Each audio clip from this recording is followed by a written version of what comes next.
है जंगल में एक छोटे से घर में मदर गोट और उनके प्यारे लिटिल गोट्स मौज मस्ती से रहा करते थे। लिटिल गोट्स बहुत प्यारे लगते थे, बिल्कुल खिलौनों जैसे। सभी माओ की तरह मदर गोट अपने बच्चों से बहुत प्यार करती थी। वो सभी जंगली जानवरों से अपने बच्चों को दूर रखती थी। एक दिन खाने की तलाश में बाहर जाने से पहले उन्होंने लिटिल गोट्स को अपने पास बुलाया और उनसे कहा, मेरे प्यारे बच्चों, मैं जंगल में जा रही हूँ। कोई आए तो दरवाजा मत खोलना। अगर भेड़िया आ गया तो वो हम सबको खा जाएगा। वो भेष बदल के तुम्हें खाना चाहेगा। पर हम उसे पहचानेंगे कैसे? मैं ये गाना सुनाऊंगी। दरवाजा खोलो मेरे बच्चों, मम्मी है आई। जल्दी खोलो खाना मजेदार है लाई। अरे जल्दी खोलो खाना मजेदार है लाई। भेड़िए की आवाज भारी है और मेरी पतली। जब भी मोटी आवाज आए तो समझ जाना कि वही है। ये बोलते ही मदर गोट निकलने लगी। फिर उनको कुछ और याद आया। उन्होंने मुड़ के बोला, एक और बात, भेड़िए के पैर काले हैं और मेरे सफेद। तुम ये देख के भी पहचान जाना। आप परेशान मत हो माँ, हम संभाल लेंगे। Mummy, we love you. Mother goat ने अपने सभी बच्चों को एक एक करके चूमा और फिर जंगल की तरफ निकल पड़ी। भेड़िया सब कुछ देख रहा था। मदर गोट के जाने के बाद वो थोड़ा और रुका। फिर वो उनके घर पे पहुंच के दरवाजा जोर जोर से खटखटाने लगा।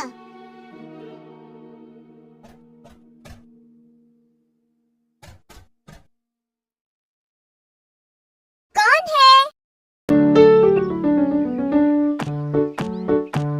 दरवाजा खोलो मेरे बच्चों, मम्मी है आई। जल्दी खोलो खाना मजेदार है लाई।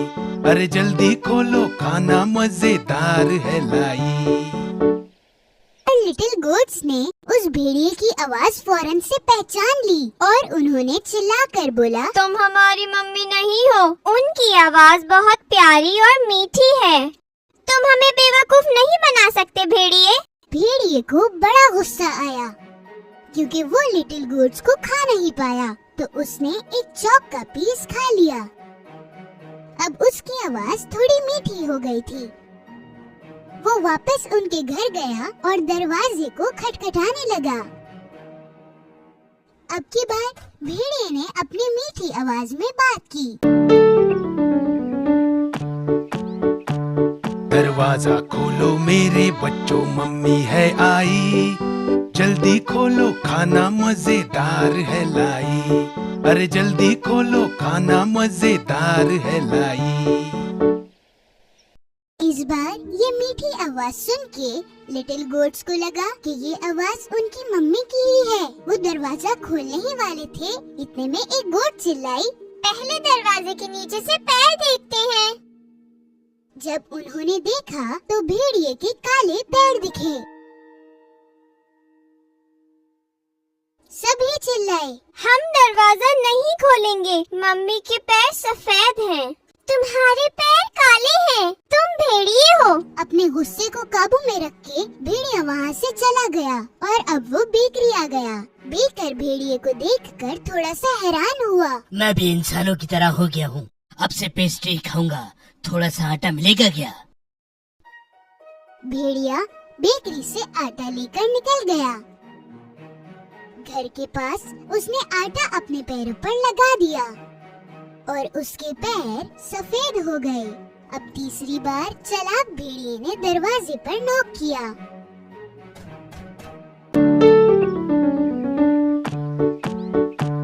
दरवाजा खोलो मेरे बच्चों, मम्मी है आई। जल्दी खोलो खाना मजेदार है लाई। अरे जल्दी खोलो खाना मजेदार है लाई। पहले पैर दिखाओ ताकि हमें पता चले कि तुम कौन हो। भेड़िए ने उन्हें आटे से सने हुए अपने पैर दिखाए। जब लिटिल गोट्स ने सफेद पैर देखे, उन्होंने ये समझा कि ये उनकी मम्मी ही है और दरवाजा खोल दिया। फिर क्या, उनके सामने था खूंखार भेड़िया। लिटिल गोट्स घबराए, डरे और चिल्लाने लगे।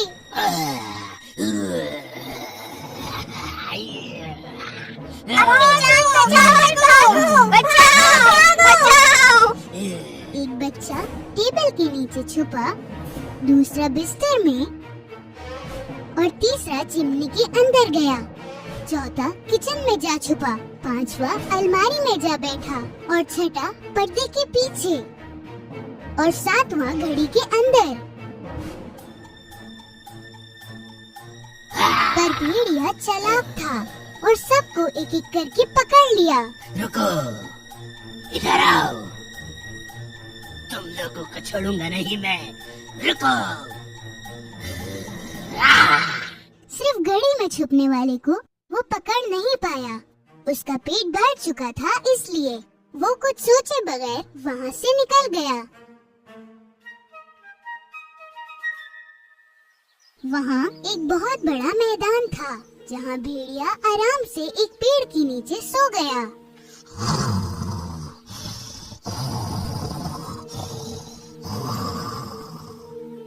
थोड़ी ही देर में मदर गोट घर पहुँची। दरवाजा खुला देखकर वो समझ गई कि कुछ बहुत बुरा हुआ है और वो जोर जोर से चिल्लाने लगी। मेरे बच्चे!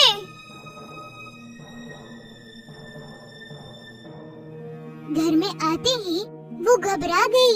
सारा फर्नीचर गिरा हुआ था, पर्दे फटे हुए थे, बिस्तर बिगड़ा हुआ था, तकिया और चादर यहाँ वहाँ पड़े थे।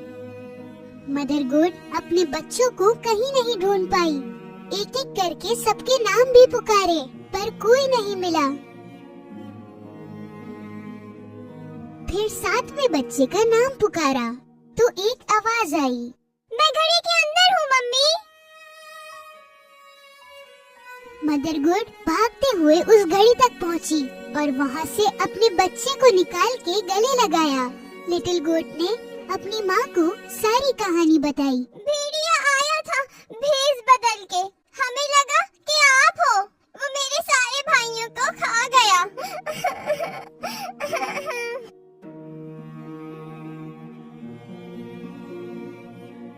मदर गोट को बहुत बुरा लगा। वो बहुत रोई।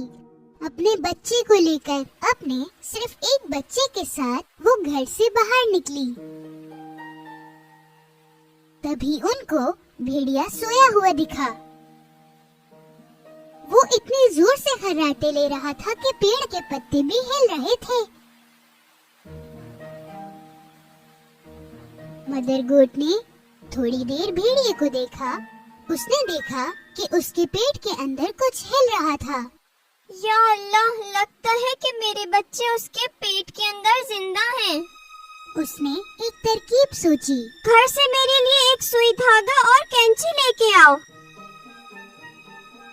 लिटिल गोट घर जाने लगा तो मदर गोट ने 6 बड़े पत्थर इकट्ठे किए। थोड़ी देर में लिटिल गोट सुई, धागा और कैंची लेकर पहुंचा। मदर गोट ने भेड़िए का पेट काटा। उसे ऊपर ही अपना एक बच्चा दिखा और बाकी भी एक एक कर बाहर आने लगे। सभी सही सलामत थे। मदर गोट बेहद खुश थी। सभी बच्चों ने मदर गोट को हक किया। Mummy, mummy, mummy, mummy, mummy, mummy. सभी बच्चे बहुत खुश थे। मेरे बच्चों, तुम सब ठीक हो ना? मदर गोट ने भेड़िए के अंदर सारे पत्थर डाल दिए।